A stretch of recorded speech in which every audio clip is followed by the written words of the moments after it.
September 1, 1943, 6:40 hours. Rabaul Airfield, New Britain. Lieutenant Commander Saburo Sakai stood motionless beneath the sagging canvas roof of the operations tent, the humid air pressing down on him like a weight. In his hand, a single sheet of intelligence paper trembled slightly, not from fear, but from suppressed amusement. He read the line again. A new American carrier fighter. Significantly heavier than current designs. Increased armor. Enlarged fuselage. Sakai let out a quiet laugh. Outside the tent, the rising sun burned through a thin layer of tropical haze, illuminating the airfield in harsh, blinding light. Rows of Mitsubishi A6M fighters stretched across the steel-plated ground like blades laid out before battle, sleek, perfectly balanced, almost weightless in appearance. Ground crews moved with ritual precision. Engines coughed to life one by one, their sound sharp and controlled, like breathing before a strike. For nearly 2 years, these aircraft had defined the war in the Pacific. Sakai had seen it from the beginning. December 7, 1941, Pearl Harbor. American battleships burning in oil-black water.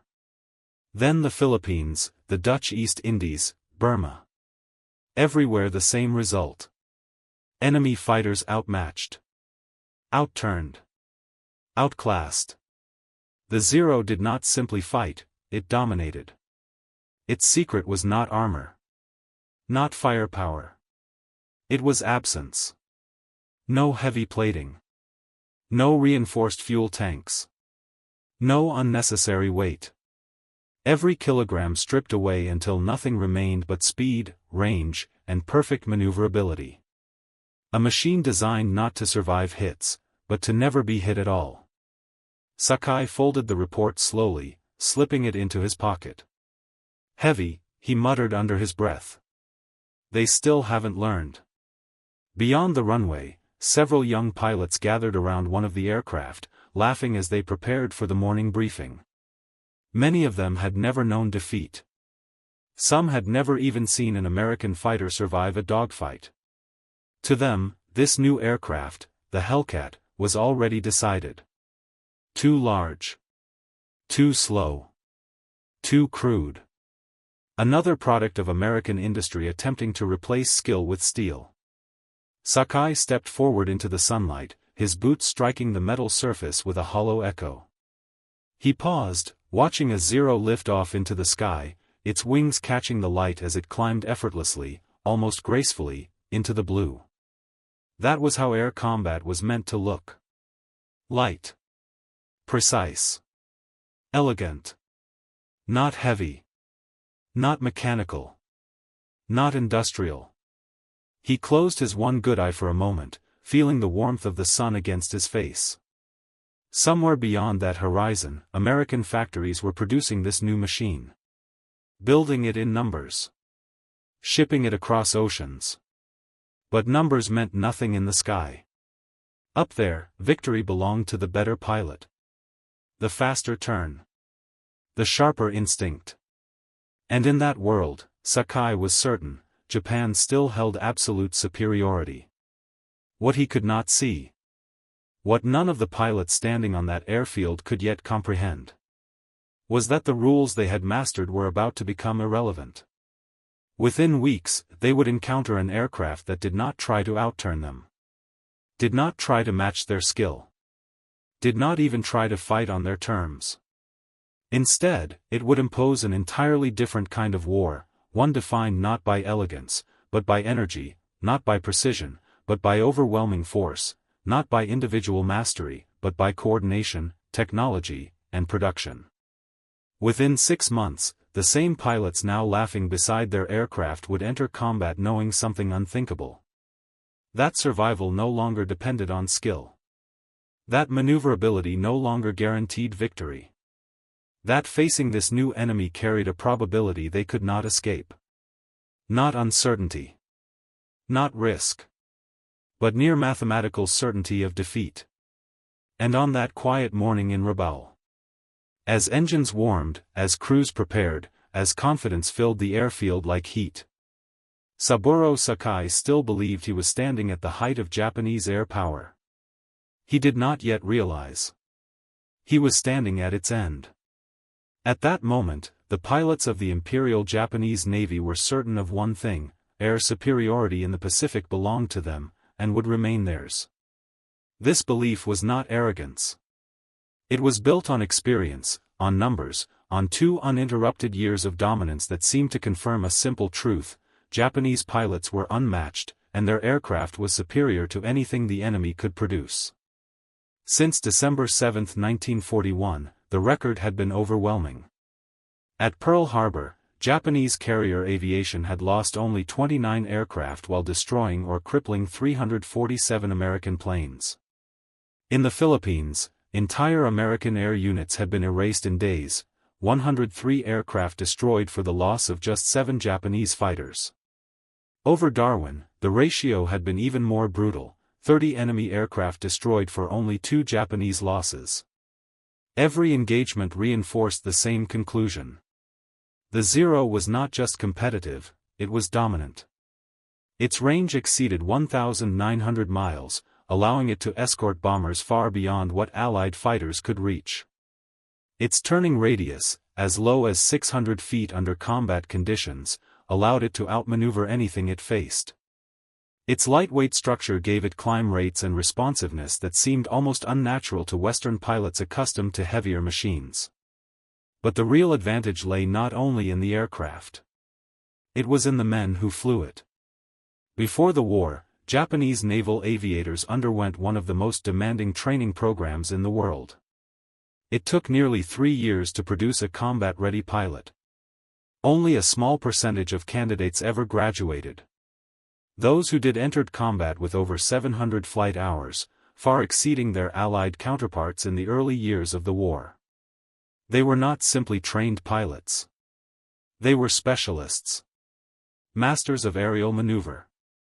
Experts in deflection shooting. Conditioned to think in 3 dimensions, to anticipate movement, to react instinctively under pressure. Warrant Officer Hiroyoshi Nishizawa, already credited with dozens of victories, once described the Zero in simple terms. Flying it is like wearing wings. To these men, American aircraft represented a completely different philosophy. Heavy. Overbuilt. Inelegant. American fighters like the P-40 and F-4F Wildcat relied on armor and durability rather than agility. They could absorb punishment, but they could not avoid it. In a turning fight, they were at a permanent disadvantage. And Japanese pilots knew exactly how to exploit that weakness. The doctrine was simple.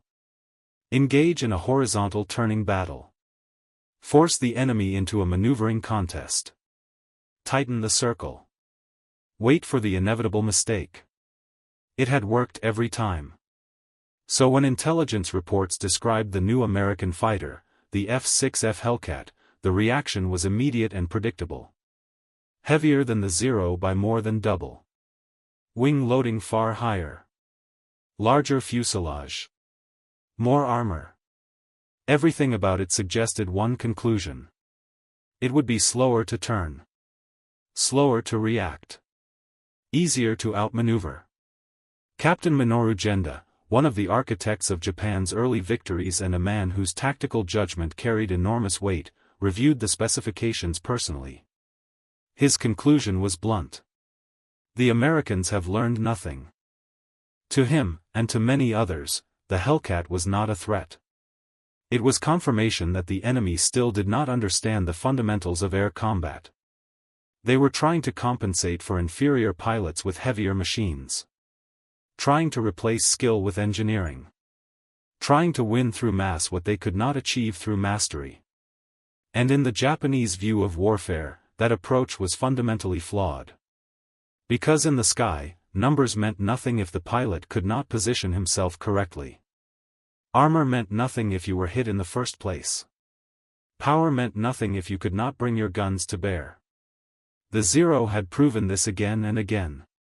And so the conclusion seemed inevitable. When the Hellcat arrived, it would follow the same pattern as every other American aircraft before it. It would be tested. Outmaneuvered. Shot down. Another failed attempt to challenge a system that, to Japanese pilots, appeared already perfected. Standing on the airfields of Rabaul, Truk, and the Marshalls, they believed they understood the nature of air combat completely. They believed the rules were fixed. That victory belonged to the lighter aircraft. The sharper turn. The better pilot. What they did not yet understand was that the Americans were no longer trying to play by those rules. And when those rules changed, everything they had built their confidence on would collapse with them. On paper, the situation appeared almost perfect.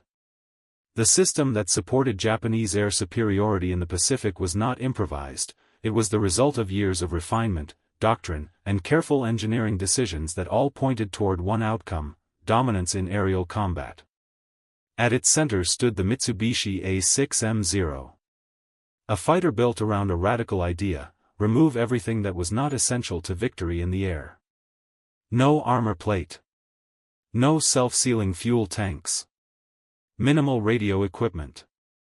Every gram saved translated into performance.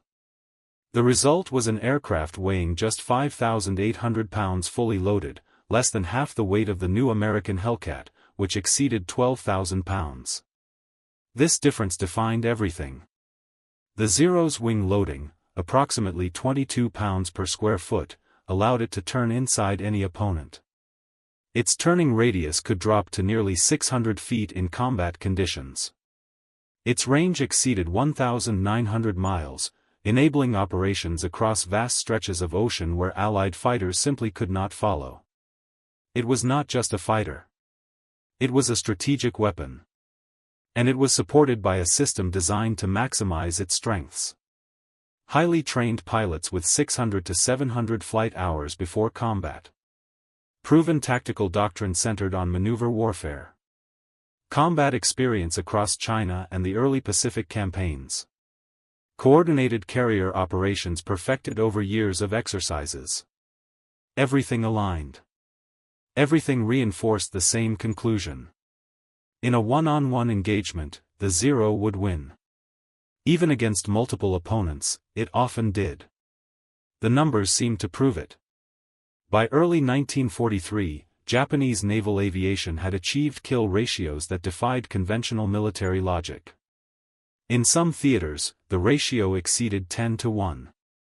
Entire Allied squadrons had been wiped out without inflicting meaningful losses in return. And behind these results was a deeper belief, one that shaped every decision. Air combat was a contest of maneuver and skill. Not weight. Not armor. Not industrial output. Victory belonged to the pilot who could position himself behind the enemy first. Everything else was secondary. This belief influenced how Japanese engineers evaluated enemy aircraft. When intelligence reports described the Hellcat specifications, the numbers were interpreted through this lens. Wing loading, 36.5 pounds per square foot. Significantly worse than the Zero. Weight, over 12,000 pounds. More than double. Armor, extensive. Fuel tanks, self-sealing. To Japanese analysts, these were not strengths. They were weaknesses. Each addition, armor, protection, structural reinforcement, meant reduced maneuverability. Slower response. Larger turning radius. In other words, defeat in a dogfight. Captain Minoru Genda summarized the system's confidence in a single assumption. If the enemy cannot turn with you, he cannot survive. This was not theory. It had been proven repeatedly in combat. American pilots had already tried alternative tactics, diving attacks, high-speed passes, but these had been seen as temporary adaptations, not fundamental changes. Eventually, they were forced into turning engagements, and once there, they lost. So the expectation was clear. The Hellcat, regardless of its size or power, would face the same fate. It would be drawn into a maneuvering battle. It would be outturned. And it would be destroyed. All calculations pointed to the same result. The system worked. The doctrine worked. The aircraft worked. And as long as the fight remained within those parameters, Japanese victory seemed not just likely, but inevitable. What no one accounted for was the possibility that the enemy would refuse to enter that system at all, and that the next phase of the war would not test the Zero's strengths, but render them irrelevant. But then reports began to arrive that did not fit the system. At first, they were dismissed as anomalies, isolated encounters, misidentifications, pilot error. On September 30, 1943, near Marcus Island, a Japanese reconnaissance escort reported contact with an unfamiliar American fighter. The initial description caused confusion. Large fuselage, short wings, single engine, but bulkier than expected. Petty Officer First Class Yoshio Fukui, flying escort that morning, recorded his first impression. Enemy aircraft resembles a bomber modified for fighter use. To him, the conclusion was obvious. Heavy. Inefficient. Easy target. He initiated standard attack procedure. Dive. Turn inside the enemy. Gain position on the tail. It was a maneuver he had performed dozens of times. But this time, something broke the pattern. Instead of attempting to turn, the American fighter climbed. Not gradually. Not defensively. Violently. Its engine, producing over 2,000 horsepower, pulled the aircraft upward at a rate the Zero could not match. Fukui followed instinctively, but within seconds his airspeed began to collapse. The Zero, optimized for horizontal maneuvering, struggled in the vertical. At 15,000 feet, the American fighter performed a maneuver that defied expectations. It pivoted at the top of its climb and dropped directly behind him. Fukui barely had time to react. 6 heavy machine guns opened fire. Not 2. Not 4. 6. The volume of fire was overwhelming. In just a few seconds, his aircraft absorbed multiple hits, far more than any previous encounter with American fighters. He survived only by forcing his aircraft into a spin, falling out of control long enough to break contact. His wingmen did not return. Neither did the reconnaissance aircraft they had been protecting. The report was filed. It reached command channels. And it was largely dismissed. One unusual encounter did not overturn doctrine. But it was not the only one. Within days, additional reports followed. American fighters refusing to turn, instead climbing or diving away at high speed. Engagements where Japanese pilots could not close distance despite positional advantage. Enemy aircraft absorbing damage that should have been fatal, then continuing to fight. These observations did not align with any previous experience. The pattern of air combat, the one Japanese pilots had mastered, relied on predictability. Enemy turns. You outturn. Enemy reacts. You anticipate.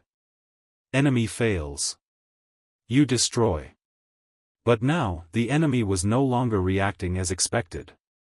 They were not entering the fight on Japanese terms. They were avoiding it. At first, this was interpreted as weakness. Cowardice. An unwillingness to engage properly. But slowly, a more troubling realization began to form among experienced pilots. These were not mistakes. They were choices. Deliberate actions designed to avoid the very type of combat in which the Zero excelled. Lieutenant Yoshio Shiga, after his first engagement with these new fighters, wrote a single line in his diary. They are not fighting us. They are hunting us. Still, at this stage, command remained confident. The reports were inconsistent. The encounters too limited.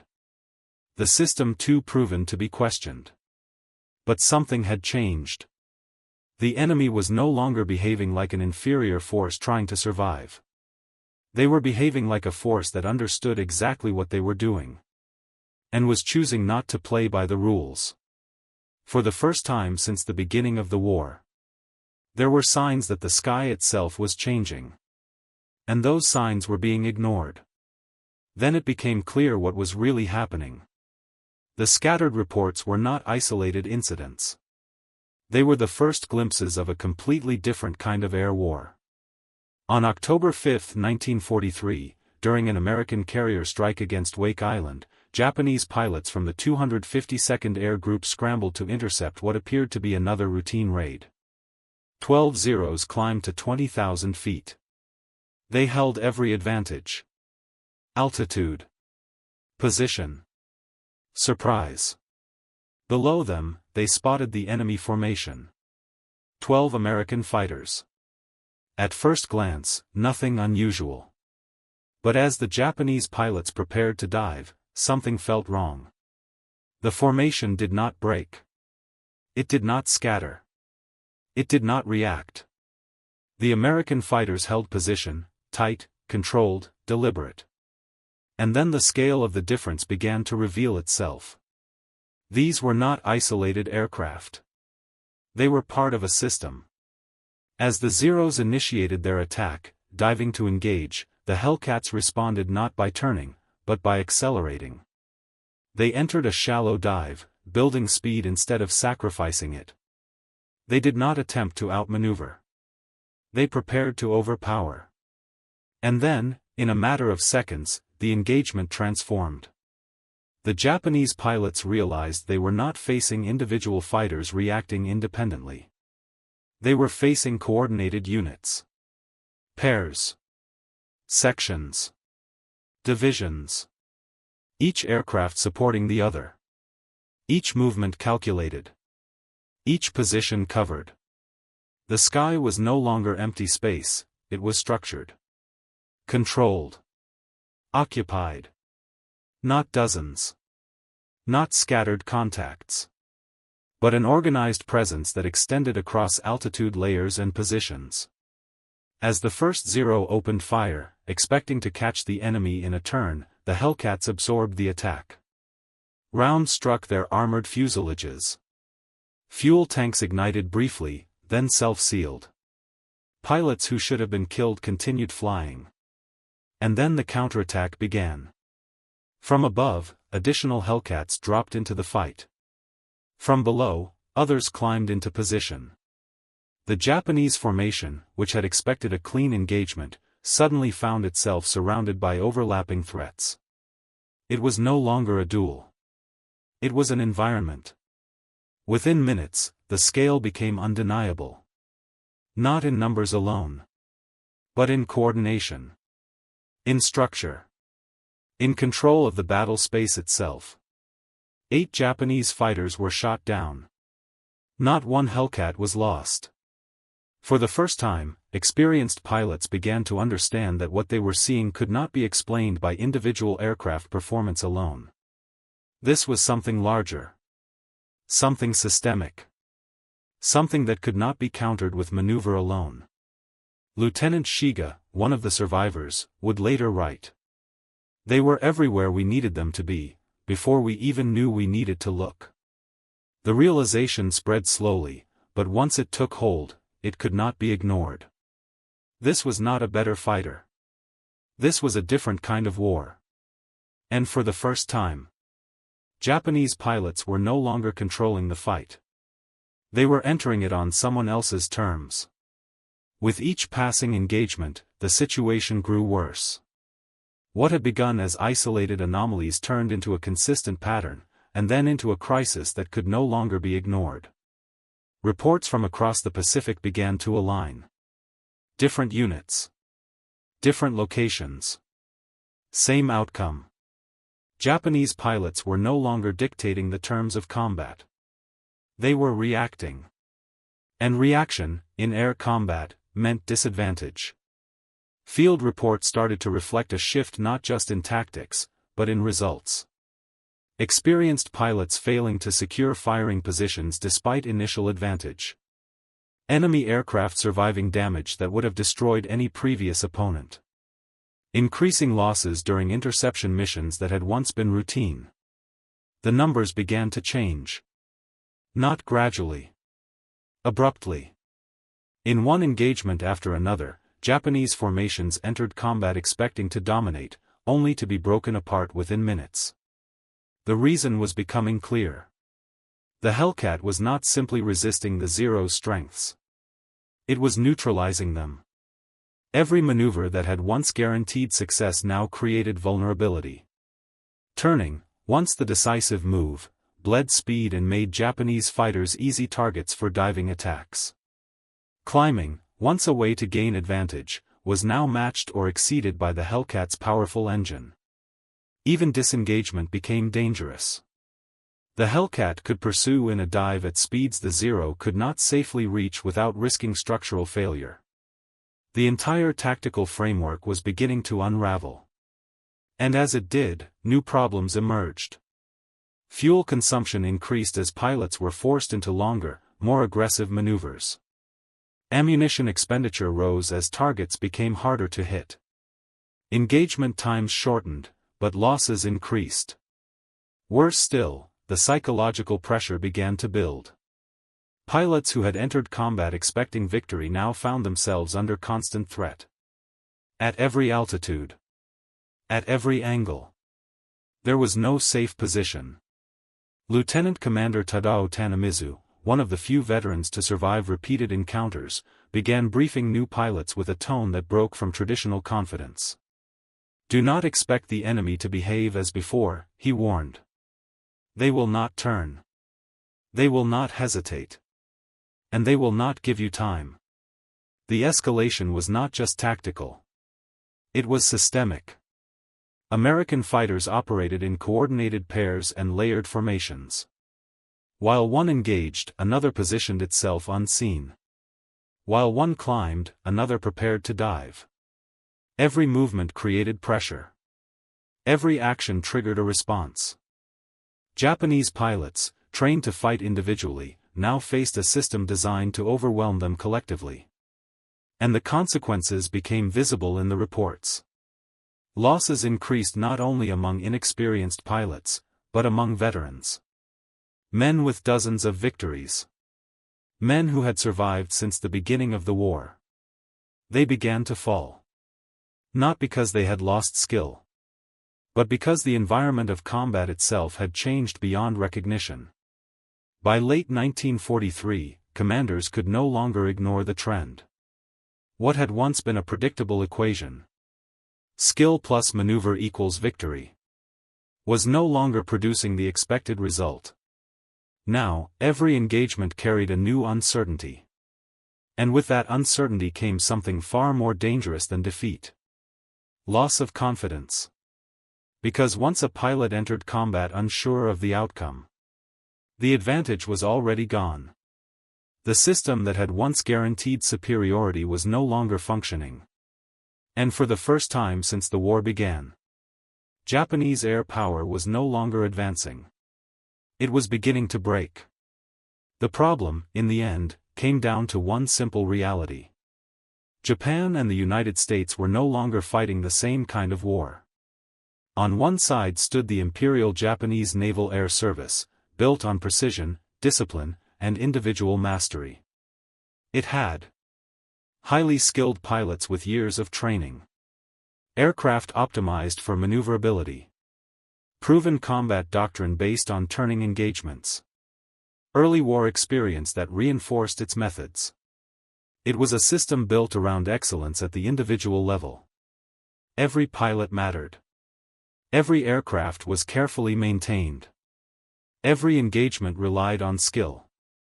But on the other side, the United States had created something entirely different.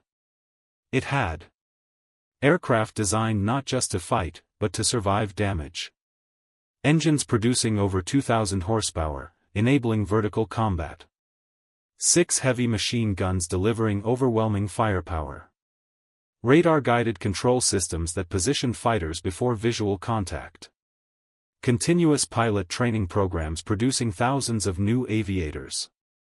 And most importantly, it had scale. Not slightly more resources. Not marginal superiority. But overwhelming industrial capacity. The Hellcat itself represented this difference. It was not built to win a turning fight. It was built to avoid losing one. Its armor allowed pilots to survive mistakes. Its power allowed it to control engagement distance. Its weapons allowed it to destroy targets quickly, without prolonged maneuvering. And unlike the Zero, it could be replaced by the thousands. While Japan struggled to maintain experienced pilots, the United States was training new ones continuously. While Japanese production strained to replace losses, American factories produced aircraft at a rate that made losses almost irrelevant. By 1944, the United States would produce over 35,000 aircraft in a single year. Japan would produce barely a fraction of that. This imbalance extended beyond aircraft. Fuel, ammunition, spare parts, logistics. Everything favored one side. Not slightly, but decisively. The contrast became impossible to ignore in combat. Japanese pilots fought as individuals. American pilots fought as a system. Where 1-0 faced one opponent, it might still succeed. But increasingly, that was not the fight they encountered. Instead, they faced layered formations. One enemy above. One below. Another approaching unseen. Every advantage they once relied on, maneuverability, precision, instinct, was being countered not by better pilots, but by better organization. Better coordination. Better resources. This was no longer a contest of equals. It was a collision between two fundamentally different approaches to war. One side relying on refinement. The other on expansion. One side seeking perfection in the individual. The other multiplying capability across thousands. And in that collision, the outcome was no longer determined in the cockpit alone.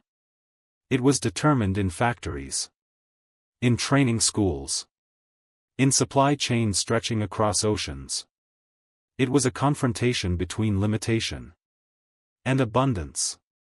And as the war continued, that difference would become impossible to overcome. It was at this point that some commanders understood what the rest of the system had not yet accepted. Not gradually. Not after long analysis. But suddenly. In the middle of combat. Lieutenant Commander Tadao Tanamizu had seen enough. After multiple engagements against Hellcats, after watching experienced pilots fail to adapt, after reading report after report that ended the same way, he reached a conclusion that broke with everything Japanese doctrine had taught.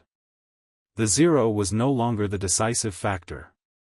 And skill alone could no longer compensate for what had changed. During a briefing in late 1943, he addressed a room of pilots, many of them young, some barely out of training. His words were direct. "Forget what you have learned about winning through maneuver," he told them. "That fight no longer exists." For men trained in the philosophy of aerial combat as a test of individual superiority, this was more than tactical advice. It was a rejection of identity. Japanese air doctrine had always been built on a simple belief. The better pilot wins. But now, even the best pilots were being forced into situations where that belief no longer held true. Hellcats did not need to outfly their opponents. They only needed to control the engagement. And they did. They chose when to attack. They chose when to disengage. They chose the altitude, the angle, the timing. Japanese pilots were no longer shaping the fight. They were entering it already at a disadvantage. Tanamizu understood something deeper than the immediate tactical problem. The issue was not just the Hellcat. It was everything behind it. The coordination between aircraft. The communication systems linking pilots. The radar that guided them into position before visual contact. This was not a single machine. It was an integrated system. And against a system, individual brilliance meant less with every engagement. Major Sadamu Kamachi, after surviving a radar-directed interception, described the experience in terms that revealed the same realization. They knew where we were before we saw them. They attacked from above without warning. It was as if the sky itself belonged to them. For the first time, Japanese pilots were fighting an enemy that did not rely on sight alone. An enemy that could track them beyond visual range. An enemy that could coordinate multiple units with precision. An enemy that removed uncertainty from combat. And once uncertainty disappeared, so did opportunity. Because traditional dogfighting depended on chaos. On mistakes. On split-second reactions. But now, those moments were disappearing. Replaced by controlled, calculated attacks.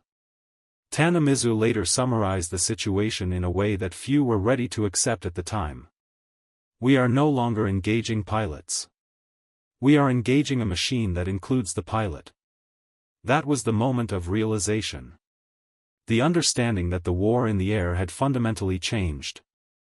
Not in appearance, but in nature. And once that realization took hold, the conclusion became unavoidable. If the enemy controlled the system, then the outcome of each engagement was no longer uncertain. It was increasingly predetermined. By mid-1944, the outcome was no longer in doubt. The turning point came during the Battle of the Philippine Sea, June 19, 1944. What had once been a contest for control of the sky became something else entirely. A demonstration. A collapse. A calculation carried out in real time. The Imperial Japanese Navy committed everything it had left. 9 aircraft carriers. Over 450 carrier-based aircraft. Some of the last remaining experienced pilots in the fleet. It was intended to be the decisive battle. The moment where Japanese skill, doctrine, and experience would reassert control over the Pacific. Instead, it became the moment those illusions were destroyed. American radar detected the first wave at a distance of over 150 miles. Before Japanese pilots could even see their targets, Hellcats were already climbing to intercept, perfectly positioned, coordinated, and waiting. Wave after wave followed. 69 aircraft. 128 aircraft. 47 aircraft. Each one met the same fate. Interception before contact. Engagement from superior altitude. Destruction within minutes. The battle lasted hours. But for the pilots involved, individual engagements often lasted less than 10 minutes. The results were devastating. 346 Japanese carrier aircraft destroyed. Dozens more lost attempting to return to damaged carriers. Entire air groups wiped out in a single day. American losses. 30 aircraft. From all causes. Not just combat. The imbalance was so extreme that American pilots gave it a name. The Great Marianas Turkey Shoot. To them, it felt less like combat. And more like target practice. For the Japanese pilots who survived, the experience was something else entirely. Lieutenant Sadaki Akamatsu described it simply. They were above us before we could climb. Below us when we dove. Behind us before we turned. There was no escape. The system had reached its full expression. Radar detection. Coordinated interception. Energy tactics. Overwhelming firepower. Everything working together. And against it. Skill was no longer enough. Courage was no longer enough. Experience was no longer enough. By the end of the day, Japanese naval aviation had lost not just aircraft, but its remaining core of trained pilots. Men who could not be replaced. Men who had taken years to train. Men who represented the last connection to early war superiority. From that point forward, every subsequent battle followed the same pattern. Leyte Gulf. October 1944. Even when individual Japanese pilots achieved moments of success, they were isolated, temporary. Commander David McCampbell, flying a Hellcat, shot down 9 aircraft in a single mission.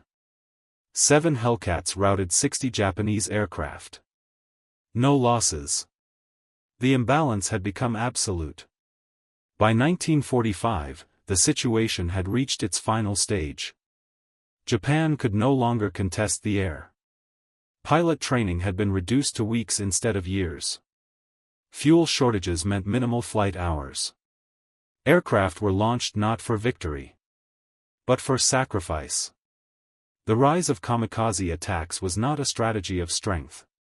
It was an admission. If conventional combat guaranteed destruction, then survival no longer mattered. By August 1945, of the 18,000 naval aviators Japan had at the start of the war, fewer than 100 experienced combat pilots remained. The rest had been killed. The system had not bent. It had broken. This story revealed a simple truth. The war in the Pacific was not decided in the cockpit. It was decided long before the aircraft ever met in the sky. Japan entered the war with some of the finest pilots in the world. Men trained over years. Men capable of extraordinary precision. Men who could outfly, outthink, and outmaneuver their opponents in a traditional fight. And for a time, that was enough. The Zero proved it. From Pearl Harbor to the Indian Ocean, Japanese air power dominated through skill, discipline, and a philosophy built around perfection of the individual warrior. But that philosophy contained a fatal limitation. It assumed the nature of war would remain constant. That combat would always be decided by maneuver. By reaction. By the pilot alone. The arrival of the Hellcat shattered that assumption. Because the Hellcat was not just an aircraft. It was the visible edge of something much larger. A system built on industry, logistics, and coordination. It represented an approach to war where pilots were trained in large numbers, not perfected individually. Aircraft were designed to survive mistakes, not avoid them entirely. Engagements were controlled through technology, not left to chance. Losses could be replaced faster than they occurred. The numbers tell the story clearly. The Hellcat achieved a kill ratio of over 19-1. More than 5,200 enemy aircraft destroyed. Only 270 lost in air-to-air combat. But behind those numbers was something more decisive than any statistic. Continuity. Where Japan lost experienced pilots it could not replace. The United States replaced both pilots and aircraft continuously. Where Japan refined, America expanded. Where Japan relied on excellence, America relied on scale. And in modern war, scale becomes decisive. Japanese pilots eventually understood this. Too late. Commander Saburo Sakai, reflecting after the war, described it with clarity. The Zero was a superior fighter. The Hellcat was a superior weapon system. That difference defined the outcome. Because wars are not won by the best individual weapon. They are won by the system that produces, supports, and multiplies those weapons. The Hellcat did not just defeat the Zero. It made the Zero irrelevant. It transformed air combat from a contest of skill into a contest of systems. And in that new kind of war, the result was never truly in doubt. Victory did not belong to the better pilot. It belonged to the nation that could build, supply, and sustain power on a scale the enemy could not match. That was the lesson written across the skies of the Pacific. A lesson measured not in maneuver, but in production. Not in courage, but in capacity. Because in the end, wars are won not only by tactics, but by industry, logistics, and scale.